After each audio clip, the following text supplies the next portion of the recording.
Hating gabi na matapos kong ayusin ang lahat. Bukas, handa na ako para lumipat sa dating bahay na malaki ang naging bahagi sa pagkatao't nakaraan ko. Binuksan ko ang computer sa harap ko na ngayon ko lang naisip buksan. Dahil na rin sa naging sobrang abala ko sa maghapon at lahat ang nangyari ngayong araw. Nanlaki ang mga mata ko at hindi makapaniwala na mula sa datos ng view at download ng bagong apps na nilabas ko ay umabot agad ng 750,045 ang nakapansin nito. Malaki ang potensyal ng ganitong datos at feedback dahil bukod sa wala pang nakakakilala at nakakaalam ng apps, ay newly launch ko lang to. Bigla ay nabuhay ang dugo sa katawan ko. Hindi ko akalain na magugustuhan to ng publiko, lalo na't hindi naman to gaya ng ibang apps na sikat na. Mukhang maganda ang magiging resulta ng biglang pag-create ko ng apps na nilabas ko. Kinabukasan, maaga pa lang nagpahatid na ako sa Mandaluyong. Sinundo ako ng abogado ko dahil sa kanya ang legal na dokumento na ipapakita sa management ng subdivision. Oras na lumipat ako. Wala akong ibang dala maliban sa computer at ilang damit na isusuot ko. Iniwan ko na sa apartment ng lahat ng appliances na binili ko dahil hindi ko kailangan ng mga yun sa bahay na babalikan ko. Naging maayos ang pagpasok namin sa subdivision. Walang kahit anong aberya, lalo pa at ako mismo ang may-ari kaya agad na nakapasok kami. Malinis ang bahay dahil may katiwala na narito na siya nagbabantay at naglilinis sa kapaligiran. Halos walang nagbago sa buong paligid dahil ayon sa katulong na nakausap ko ay hindi nagagawi dito ang pamilya ni Santiago. Dahil babae umano niyon ang dinala at ibinahay dito sa bahay ko. Si Attorney Monterrey ang pinamahala ko para sa lahat. Ngayong araw, pinahanap ko ang dagdag na kasambahay ang katiwala na siya makakatulong nila sa paglilinis. Lalo pa, at ibinilin ko na linisin ang silid na dati gamit namin ni Elise noong dito pa kami nakatira. Hindi ko alam kung bakit hindi nagtatagal umano ang babae ni Santiago dito dahil malimit ay halos wala sa sarili sa tuwing aalis at mag-aas sa balutan ng mga to. Pumasok ako ng opisina kasamang tauhan ko. Hindi na ako nagtaka nang may humarang sa daan malapit sa kalye paliko sa kung saan nakatayo ang building na pag-aari ko. "Boss, may humarang," sabi ng driver ko. "Banggain at sagasaan mong humaharang sa daan mo." Matigas na utos ko. "Yes, boss." Sagot nito na mabilis na pinasibad ang sasakyan hanggang sa gawin ang inutos ko at binanggang itim na sasakyan sa harap namin. "Yes!" Malakas sa sigaw ni Mauvin matapos magpaputok ito. "Tinamaan ko ang gulong. Hindi na sila makakahabol sa atin, sir." Mayabang na sabi ni Mauvin. "Very good." Nakangisi na sagot ko. Nagsimula na, nagdeklara ng war si Hidalgo kaya kailangan na paghandaan ko to. Soon, kapag magkaharap kami, ay sigurado kong handa na ako't anumang oras ay kaya ko na siyang harapin sa paraang alam ko na matatalo ko siya at wala na siyang kawala sa batas at sa pangil ko. Sa opisina, pinag-aralan ko ang bawat impormasyon na nakuha ko tungkol kay Hidalgo. Isang email ang kumuha sa atensyon ko. Galing to sa isang website sa USA at binabati ako na umabot ng 1 million ang total download ng apps na ginawa ko in just 32 hours. Agad na nagbukas ako ng social media account ko. Marami ang nag-share ng video pero nakuha ng ilang pusang atensyon ko. Dahil ilang mga artista pala kasi ang nag-post sa mga facial video reaction nila na umabot ng million view. Kaya siguro nahatak ang mga follower na mag-download ng bagong apps na inilabas ko. Hindi naging madali ang lahat dahil sa loob ng 3 linggo na pamumuno ko sa kumpanya ay nagkaroon ng maraming aligasyon laban sa akin. Marami ang kumalat na chismis sa loob ng kumpanya kung saan ako ang naging sentro ng usapan. Alam ko na kahit walang may lakas ang loob na magsalita sa harap ko, ay ako ang laman ng usapan sa bawat sulok ng building na ito. May taong nag-leak ng impormasyon tungkol sa akin, sa pagkatao ko, mga detalye ng buhay ko, na alam ko na pinaimbestigahan na kung sinong nasa likod ng kaguluhan na to. Pero ang nakapagtataka ay bakit hindi nila inilabas ang pagiging pulubi ko. Gaya ng sinabi ni Alondra. Tanging walang umano akong pinag-aralan. Walang natapos dahil lumaki sa ampunan at nagtatrabaho bilang tagahugas ng pinggan sa isang restaurant. I managed to dispose all the fake documents na ginamit ko nung pumasok ako at mag-apply ng trabaho dito noon. Alam ko kasi na maaari ako masilip ng mga kalaban ko dahil sa mga peking dokumento na yon. Kaya ako mismo ang nagbura sa system at server ng kumpanya. Sinunog ko rin ang certificate na ginamit ko, maging ang biodata na pinasa ko. Mabuti na lamang na ganon ang ginawa ko dahil kung hindi, ay baka lalo lamang nakaladkad sa kahiyan ng pangalan ko at masira ng tuluyan ang kredibilidad ng kumpanya, naging kung paano ko to pamunuan. Sir, masyado na pong mababa ang profits natin sa loob ng 5 araw. Bumagsak din po ang sales sa buong Luzon. Dahil po sa akusasyon na may nalason ng mga mamimili sa sardines na bagong release sa supply natin sa market. Kamusta ang planta? Tanong ko. Tuloy pa rin po ang production, pero nag-conduct na rin po ng inspection ng taga-National Food and Safety Department. Napahilot ako sa sentido. Alam ko napakanato ng mga kalaban ko. Hindi sila titigil hanggat hindi ako napapabagsak ng mga tao may gustong mawala ako. Haharapin ng kumpanya ang bawat akusasyon. Magsaset ako ng schedule sa media na gusto tayo makuhanan ng interview. Sabi ko sa mga executive na kaharap ko sa meeting na kanina pa namin sinimulan pero hindi matapos-dapos dahil isa lang ang kinalabasan. May malaking problema ang negosyo ko dahil sa pananabotahe ng mga kalaban ko. Sinabayan pa to ng paninira sa pangalan ko sa mata ng publiko. Alam kong ganitong galawan dahil ganito ko rin sila pinaglaruan. Kung inaakala ng mga kalaban ko na mapapabagsak nila ako ng ganun kadali, ay nagkakamali sila. Dahil ang hindi nila alam, ay bago pa nila naisip to, ay matagal ko nang ginawa at ginamit laban sa kanila. Sir Lucas, at 4 o'clock nakaset na po ang interview niyo sa media. Sabi ng sekretary ko na pumalit sa posisyon ni Ann na tinanggal ko sa trabaho. Hindi ko kailangan ng babaeng yun sa kumpanya dahil alam ko kung kanino ang loyalty niya. Nahuli ko siyang lihim na pumasok sa opisina ko para maghanap ng kung ano. Ang hindi niya alam ay may alarm ang office ko sa tuwing may ibang taong papasok dito, bukod sa akin at sa tuwing aalis ako. Nakakonect ang security device na ito sa cellphone ko, kaya malinaw na nakita ko kung paano siya naghahalungkat sa loob na may hinahanap na alam kong mahalaga sa akin. Hindi siya papasok sa opisina ko kung wala nag-utos sa kanya, kaya pinasundan at pinaimbestigahan ko si Ann. Napatunayan ko na konektado siya hindi lamang kay Santiago, kundi sa triad kung isa rin pala siya sa mga miyembro nito. Sa ngayon, lihim na nakasunod ang ilan sa tauhan ko sa bawat kilos ni Ann. Gusto ko nang balikan si Carlos, pero hindi ko magawa dahil hati ang oras ko kung paano isasalbang negosyo at ibangon to kasabay kung paano linisin ang pangalan ko. Konti na lang, abot kamay ko na si Carlos Hidalgo. Pero gumawa siya ng paraan para hindi ko siya malapitan dahil naging abala ko sa ngayon at hindi ko mabitawan ng kumpanya para tugisin siya. Alam ko na matalino at tuso din siya gaya ko, pero hindi sa lahat ng panahon hawak niya ang swerte niya. Dahil babangon ako para singilin siya. Sir, may lugar na pinupuntahan ngayon si Anna may mga armadong kalalakihan. Sa tingin ko, ay isa to sa hideout ni Carlos Hidalgo dahil malinis siyang pumasok doon. At makalipas ng ilang oras ay babalik sa condo unit ito. Sabi ni Melvin na tumawag sa akin para i-report ang resulta ng investigasyon na ipinapagawa ko dito.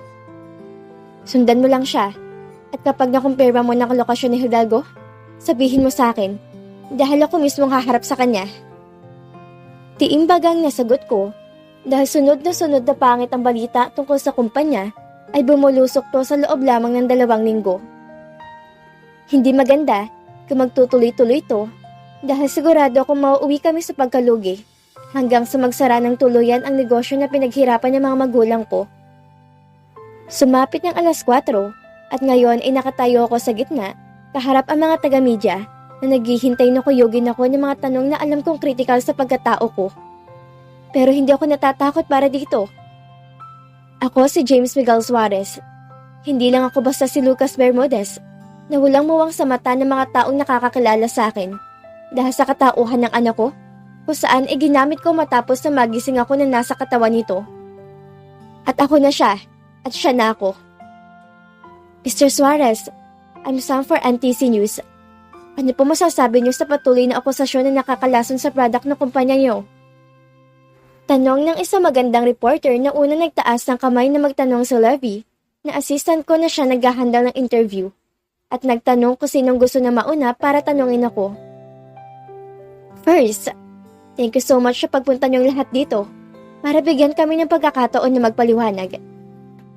Hindi lingid sa inyong lahat. Nakapapasok at kasisimula ko palang napamunuan ng kumpanya.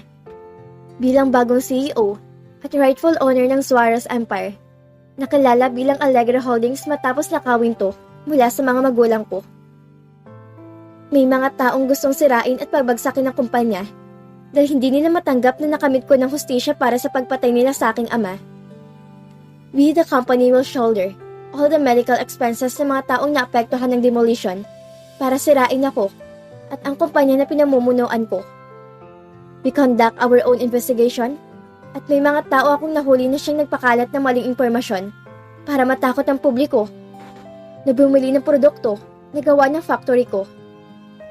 I can assure the public that we supply healthy, safety and delicious sardines to the market. Huwag po tayo matakot nang dahil lamang sa chismis. Matapos yon ay ngumiti ako sa lahat. I know na kung kinakailangan na gamitin ko ang charm ko para isalba ang negosyo ko, ay gagawin ko. I used to do this before and I can always do this again anytime na alam ko kailangan. Sir? Taas ang kanang kamay na nasabi ng isang lalaking reporter. Tumango ako bilang pagsang-ayon na magsalita at magtanong to. Gaano katotoong balita na nangyari ang lahat ng kaguluhan sa loob ng Allegra Holdings dahil sa kapabayaan at kakulangan ng edukasyon niyo bilang isang CEO? Masyado matalas ang dila nito, pero dahil isa tong official interview, ay sasagutin ko. Well, sabihin na natin na isa yan sa chismis. Nakangiti na ubod ng tamis sa sagot ko. Nagtawanan ang mga tao na kasama ko na makita kung paano ako tumawa matapos marinig ang sagot ko sa tanong ng reporter sa harap ko. I play safe. Alam ko kung paano laruin ang sitwasyon. At lalong alam ko kung paano gamitin ang advantage ng tanong niya para magmukhang katawa-tawa ang topic na alam kong gagamitin niya. Para idiin ako kung hindi ko ililigaw ang tanong ng mga reporter na napamulagat ang mga mata sa harap ko. Marami pa ang sumunod na mga tanong mula sa iba't ibang mga reporter na malaki at kilalang mga itasasyon. Hinayaan ko lang, pero very limited lamang impormasyon at sagot na tanong ko. Sir, last question. May girlfriend na po ba kayo? Tanong ng isang magandang reporter sa kanan ko. Napangiti ako na maalala si Alondra sa tanong nito. Sabi niya girlfriend ko siya at napatunayan ko naman yon dahil lagi nasa tabi ko siya at anumang oras ay handang damayan ako kapag sa tingin niya ay kailangan ko. Kahit na hindi ko hiningi sa kanya na gawin yon. I guess, meron na kaya nakangiti ka ng bongga. Kinikilig niya sabi nang sa tingin ko ay showbiz reporter na kasama ko. Wala pa sa ngayon. Nakangiti na sagot ko, sabay kindet sa namumula na bading sa harap ko. Alam ko na sa ginawa at sinagot ko sa interview na ito ay malaki ang magbabago sa mga balitang lalabas ngayon sa publiko. They try so hard to pull me down, pero naging advantage ko to para makuha ang simpatsyan ng mga taong kaharap ko. Sa mundo ng mga negosyo, ay parang politika rin to na malaki ang impact na magandang imahe ng kumpanya sa mga tao para tangkilikin ang produkto. Publicity. Iyan ang naging resulta ng akusasyon nila sa akin dahil ginamit ko ang sitwasyon para magkaroon ng interes ang mga taga-media sa akin. Naging controversial ako dahil sa dinawit ilang pangalan ko para sirain ako. But it turns out na mas magagamit ko ang sitwasyon na to para lalo makilalang negosyo ko nang hindi nagbabayad ng mahal sa mga kilalang artista. Kung inaakala nila, nakakasira kung paglabas sila ng akusasyon sa akin sa publiko, nagkakamali sila. Dahil kaya kong paikutin at baliktarin ang sitwasyon gamit ang talino at kakayahan ko para mabago ang maling pagkakakilala nila sa akin. Hanggang sa sila na mismo ang makurious sa personality ko at mawala sa isip nilang paninira ng mga kalaban ko. Fully trained ako kung paano i-handle ang ganitong sitwasyon. Kaya alam ko na malaki ang may tutulong ng media para magawa ko ang bagay na naglalaro sa isip ko. It's a business strategy ng marketing strategist na hindi inaakala ng lahat na kaya kong gawin dahil masyado nilang ina-underestimate ang kakayahan ko. Thank you so much everyone. Tapos na po ang question and answers natin dahil may iba na pong schedule ang ating CEO. Magalang na sabi ni Levi sa press na kaharap namin. Thank you everyone. Matamis ng ngiti na sabi ko, sabay kaway sa makinikilig ng mga babaeng kaharap ko. Sir, ang galing niyo po kanina. Sabi ni Levi na mabilis na naglalakad kaagapay ko. Hinisihan ko lang to sabay piling ng ulo. Dahil minsan talaga ay may kadaldalan to. Isa pang meeting ang dinaluhan ko para sa mga medical assistants ng mga taong nasa listahan at biktima ng mga kalaban ko. Bukas sa bukas ay sisimulan ko ng balikan si Hidalgo bago pa siya makagawa ng panibagong gulo. Sir, may tawag po kayo sa line 1. Sabi ni Levi mula sa kabilang linya na makabalik kami sa opisina ko. Who? Tanong ko dahil wala naman akong inaasahan na tatawag sa akin sa mga oras na ito. Girlfriend mo raw po sir, si Miss Alondra. Sagot ko sabay pindot sa line na sinabi nito. Hello? Kinakabahan na tanong ko. I was expecting na nagwawala at mataray na Alondra ang nasa kabilang linya. Pero nagkamali ako. So, wala ka na palang girlfriend, Lucas? O James, kung sino ka man? Seryoso na sabi ni Alondra. Kailangan na sabihin ko yon para walang kahit na sino magkaroon ng kahit konting idea na may kaugnayan ka sa akin, Alondra. Nakapikit na sabi ko dahil pilit na pinakakalma nito ang malakas na kabog ng dibdib ko. Mas gusto kong Alondra na mataray, galit at nakasinghal sa akin, kaysa sa walang emosyon na tinig nito sa kabilang linya. Okay, wala ka naman tagang kaugnayan sa akin. Hindi ka nga nag-abala na kamustahin ako? At baliwala lang sa'yo na umalis ako at hindi nagpakita sa'yo. Well, it's fine. Sabi nito. Alondra, let me explain. Kinakabahan at mabilis sa sagot ko. Alam mo kung gaano kakritikal ang sitwasyon ko. I said it's okay. Wala na tayong dapat pag-usapan. Malinaw na sa akin ang lahat. Goodbye. Tunog na putol na tawag ang sumunod na narinig ko pagkatapos niyang sabihin yon. Hindi maganda ang naging dating kay Alondra ng lahat. Pero paano ko ba ipapaunawa sa kanya na para sa kaligtasan niya ang bawat ginagawa ko? Gusto ko na kapag humarap na ako sa kanya, ay wala na ako ibang kahit anong pasakit na dala. Buo na ako at hindi na niya kailangan ng mangamba para sa kaligtasan niya at ng pamilya na gusto ko mabuo kasama siya.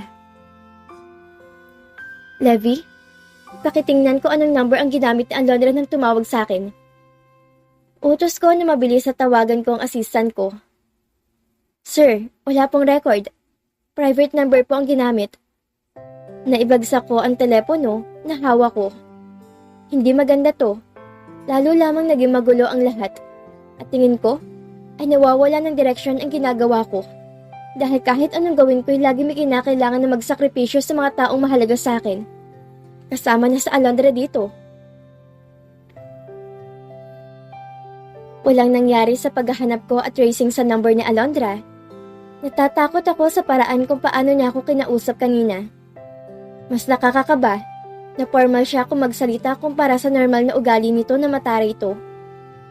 Mabigat ang hakbang na tinungo ko ang lobby kung saan naghihintay si Melvin at ang team nito para ihatid ako sa bahay ko sa Mandaluyong. Doon na ako tuluyang umuwi kahit under renovation pa ang ibang bahagi nito dahil napabayaan na ni Santiago. Malalim na ang gabi na makarating ako. Hindi naman matraffic. At wala pang isang oras ay nakarating kami sa Palladium dahil malapit lang sa Makati sa Mandaluyong. Sir, may naghihintay po sa inyo kanina pa. Sabi ni Manang Irma, ang katulong na dating tauhan ni Santiago. Pinaimbestigahan ko to at nalaman ko na wala tong kahit na anong ugnayan kay Santiago, maliban sa kasambahay na siyang nangangalaga sa bahay ko. Napailing na lang ako sa galit na malalaman na hindi pinasweldo na walang kwentang si Santiago mag-asawang kasambahay sa loob ng 6 na buwan. Wala akong inaasahang bisita. Seryoso na saad ko. Totoo na wala akong ibang inaasahang pupunta at dadalaw sa akin dito dahil wala naman akong ibang kaibigan at kilala sa labas na maaaring pumunta at dalawin ako. Malaki ang hakbang na naglakad na ako papunta sa sala sa pag-aakala na sa Alondra ang narito na naghihintay sa akin. You? Tanging nanula sa labi ko na makita ko sinong nakaupo sa sofa na akala mo hari na pag-aari niya ang bahay ko. Mabuti naman at umuwi ka pa. Kanina pa ako naghihintay dito. Bala ko nang puntahan ka sana sa lungga mo, pero naisip ko na mas maganda na dito tayo mag-usap, sa bahay mo. Seryoso ang mukha at formal na sabi sa akin ng daddy ni Alondra. Hindi ko alam kung anong dahilan mo para puntahan mo ako dito, Mr. Flores. Walang takot na mababaka sa mukha niyang sagot ko sa lalaking isa sa pinaghinalaan ko na sangkot sa pagpatay sa akin noon. Really? Hindi mo alam? Baka nakakalimutan mong sinabi ko sa iyo, Lucas. Matalim ang mga mata na tumayo ito at sa isang iglap ay nakalapit sa akin. Malakas sa suntok ang biglang tumama sa mukha ko, bagay na hindi ko inaasahan dahil ang bilis ng kamao nito kaya nahilo ako. I guess, amanos na tayo sa kung anong tingin mo na nagawa ko. Makakaalis ka na. Matigas sa sagot ko, sabay punas ng dugo na umaago sa ilong, pati na rin sa pumutok na labi ko. Malakas sa kasan ng baril ang sumunod na narinig ko, at hindi nga ako nagkamali sa inisip ko nang makitang nakatutok na sa ulo ko. Papatayin mo rin ba ako? Gaya ng ginawa mo sa daddy ko, Mr. Flores? Nakangisi na tanong ko dito. Nagdilim ang refleksyon ng mukha nito at matalim na tinitigan ako. Wala akong kinalaman sa pagkamatay ng tatay mo, pero sa pagkamatay mo meron. Sabihin mo nga sa akin, kaya ka ba lumapit sa anak ko para paghigantihan ako? At ginagamit mo sa Alondra kaya sinaktan mo? Galit na singhal nito sa akin. It seems na sinabi na ni Alondra ang tungkol sa pagkatao ko dahil kilala ako ng lalaking kaharap ko. Hindi ko kailangan na sagutin ang tanong mo dahil personal na buhay ko ng sangkot dito, Mr. Flores. Walang bakas sa kahit anong takot na sinagot ko to. Ilang kasan ng baril ang sumunod na narinig ko. Nakita ko si Malvin kasamang ilang tauhan ko na nakatutok ang baril kay Iverson Flores. Kayang-kaya ko siyang patayin sa mga oras na to, pero hindi ko magawa dahil kay Alondra na naniniwala na walang kinalaman ng ama. Nag-imbestiga pa rin si Ricky tungkol dito at sinabi kanina na nasa email ko ng resulta ng investigasyon na inutos ko. Baka nakakalimutan mo na nasa teritoryo kita, Mr. Flores? Formal na sabi ko. Dahil I care. Kulang pa yung dugo na nakikita ko sa kung paano umiyak kayo ng anak ko. Bulyaw nito habang mahigpit na hawak ang baril na nakatutok sa ulo ko. Itinaas ko ang kanang kamay ko, hudyat para utusan ang mga tauhan ko na ibaba na ang baril na nakatutok sa ama ng babaeng mahal ko. Let's talk, Mr. Flores. Bigla ay sabi ko. Hinintay ko nang ibaba nito ang baril na hawak bago naupo sa sofa kaharap nito. I do love your daughter, pero hindi ko gugustuhin na nasa tabi ko siya sa mga oras na to. At bakit? Tanong agad nito. Hindi lingid sa'yo kung paano pinatay si James Miguel Suarez ng mga taong pinagkatiwalaan niya at kasosyo sa negosyo para makamkam to kasamang aking ina. Ngayong binawi kong kumpanya at mga ari-arian ng pamilya ko. Sa tingin mo makabubutig ba kay Alondra ang nasa tabi ko ngayon habang may banta sa buhay ko? Kilala mo si Carlos Hidalgo. Bukod sa dati mo na siyang kasosyo sa negosyo, ay siya rin ang utak para madiin sa Alondra matapos gamitin ni Rafa ang pangalan niya sa isang underground transaction sa black market kung saan sa kanya nabunto ng sisi. Tahimik lang yung nakikinig sa Iverson, kaya nagpatuloy ako. Anong alam mo sa pagkamatay ng daddy ko, Mr. Flores? Straight to the point na tanong ko. Ito na kasi ang pinakamagandang pagkakataon para malaman ko ang totoo. Malalaman ko kung nagsisinungaling siya dahil sa huli ako mas nakakaalam ng totoo. James and I are na good terms. Naging business partner kami sa tulong ni Santiago Alegre na siyang nakiusap sa akin na mag-invest sa kumpanya ng daddy mo. Almost 30 years ago nang nakalipas. At first, maganda ang naging record ng income na kumpanya hanggang sa bigla na lang bumaba ang sales. During our annual meeting, dumating si James dala ang papel na nagsasabi na magnanakaw ako at niloloko ko siya. May hawak siyang dokumento na katunayan na may pumasok palang malaking halaga sa account ko. Mula sa dami account na gumawa ng link account na sa akin nakapangalan. Nalaman ko na lang na wala na si James. Itinakbo niya ang pera at investment ko dahil sa galit niya at inakala na ninakawan ko siya. Kayang alam ko noon, gumanti siya kaya biglang naglaho. Hindi ko alam na pinatay pala siya ni Santiago at Congressman Romualdez, kasabot si Carlos Hidalgo. Hindi na ako magtataka kung sila-sila rin pala may kagagawan ng pagkamatay ng tatay mo dahil pareho silang mga sakim sa yaman. Dahil sa gulo sa kumpanya ng daddy mo, nagsimula ang away namin ni Hidalgo dahil ni isang kusing wala ko na pala sa investment ko. That time, tanging si Santiago ang namahala sa kumpanya. Since hindi naman ako interesado, kaya hindi na ako nakaalam pa. I purposely distanced myself sa kanila dahil alam ko na unti-unting lumalabas ang tunay na kulay ng mga taong nakasalumuha ko at maging partner negosyo. Sang-ayon ako sa mahabang salaysay ni Everson dahil totoo ang mga to. Tama at tugmay yon sa huling nakita ko kasama sila. Bakit walang napuntang ari-arian ng daddy ko sa'yo? Nagtataka na tanong ko. Dahil wala ng perang kumpanya ng iwan to ni James. Kung may natira na asset, ay pambayad lamang sa utang na iniwan niya sa amin noon.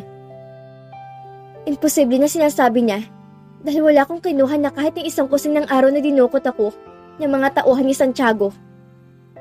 Isa pa, maganda ang standang negosyo at kumpanya ko. Stable na to.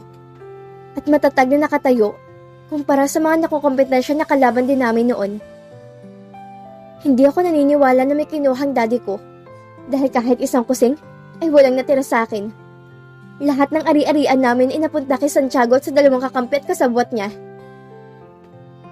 Dito nagsimulang iringan namin ni Hidalgo hanggang sa nalaman ko na nagtayo siya ng grupo na nagtitinik sa lalamunan ko. Hindi ako umiimik. Tinitimbang kong katotohanan sa sinasabi ni Iverson. Parang tukso naman na bumalik sa alaala ko kung paano mag-away ang dalawang to sa tuwing may conference kami noon sa opisina ko. So ibig sabihin, wala ka rin nakuha sa investment mo? Bakit hindi ka naghahabol? Nagdududa na tanong ko. Sinong hahabulin ko? Nawawala si James matapos masaid ang lahat ng pera ng kumpanya dahil sa galit niya sa akin. Gaya ng sabi ko, sina Carlos at Santiago ang naghahanda ng mga pagkakautang. Hindi na ako nakaalam dahil busy ako at wala akong panahon para doon yung mga panahon na yon.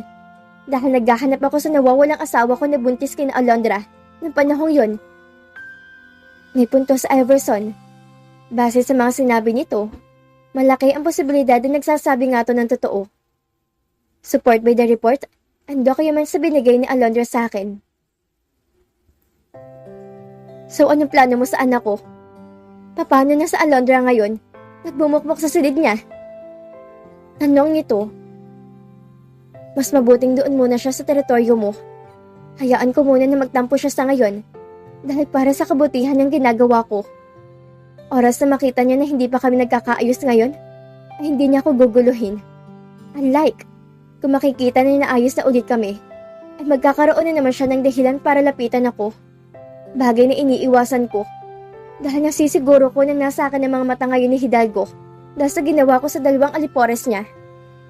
Paliwanag ko.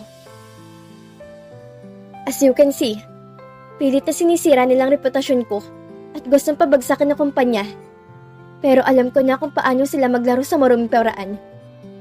Ayoko na sa huli ay gamitin ni Hidalgo sa Alondra laban sa akin. Lalo na, at kaming dalawa ang dahilan kung paano namatay si Rafa. Nang ipakidnap niya kaming dalawa. Sigurado ako na babalikan niya kami at hindi ko hayaan na bigyan sila ng pagkakataon na saktan ng anak mo. Seryoso akong pinakatitigan ako ni Iverson. Alam ko na tulad ko rin siya na inaarok ang katotohanan na sinasabi ko. I speak from my heart. Oo nga at may bahagi ng isip ko nag-uudyok na gamitin sa Alondra laban kay Iverson. Pero hindi ko ginawa dahil mas naging matimbang sa akin ang kabutihan na ipinakita ni Alondra sa akin noong mga panahon na lugmok ako at walang makapitan. Ayoko nakikita ng sasaktan ng anak ko dahil ginawa ko ang lahat para protektahan siya sa mga walang kwentang tao sa paligid ko. Naiintindihan ko ang sitwasyon at intensyon mo. Tama ka, mas mabuti na malayo sa iyong anak ko. Sa ngayon, yan ang dapat lalo pat matigas masyadong ulo ni Alondra at ginagawa ang lahat ng gusto. Alam ko na pupuntahan ka niya oras sa ginusto ni Alondra, kaya pabor sa akin na maghiwalay muna kayo para na rin hindi siya maging hadlang sa laban mo kay Hidalgo. I'm willing to help you para makamtan mong katarungan na gusto at hinahangad mo. Gusto ko ring singilin si Hidalgo sa lahat ng atraso niya sa akin, lalo ng panloloko nilang tatlo. Madilim ang mukha na tinitigan ako ni Iverson habang hinihintay ang sagot ko. Magandang offer niya. He has the power, resources, and ability to tackle the man who ruined my life. Pero ang tanong, malinis bang intensyon niya? Takot na ako magtiwala. Bawat bagay na meron ako dito sa mundo ay naranasan ko ng pinaghirapan ko. Hindi ako umaasa sa kahit na sino, lalo na tungkol to sa taong halang ang kaluluwa gaya ni Hidalgo. Salamat sa offer mo, pero hindi ko matatanggap to. Laban ko to, at iba rin ang laban mo kay Hidalgo. Siguro balang araw, kapag dumating ang pagkakataon na kailangan ko ng tulong, ikaw ang unang lalapitan ko. Sabi ko na tinunguan lang ang aking kaharap. Wala akong nakikitang kahit anong emosyon mula dito, pero biglang naging magulong isipan ko sa huling sinabi nito. Make sure na magagawa mo ang plano mo at babalikan mo ang anak at apo ko. Ayoko na lumaki ang bata sa napupunan ni Alondra na walang kinikilalang ama Suarez. Nagbabanta na sabi nito. Maang na nakatingin ako dito. Ibig sabihin ba nito ay nabuntis ko sa Alondra at isa na akong ama? Napapikit ako ng mariin habang binibilang ko sa isip ko kung ilang araw nang makalipas matapos ang mainit na tagpo sa pagitan namin ni Alondra. Posible nga. At dito na po nagtatapos ang kabanata ng ating kwento. At sana'y muli niyo po akong samahan sa mga susunod pang kabanata na ibabahagi ko sa inyo. Maraming salamat po at ingat po tayong lahat.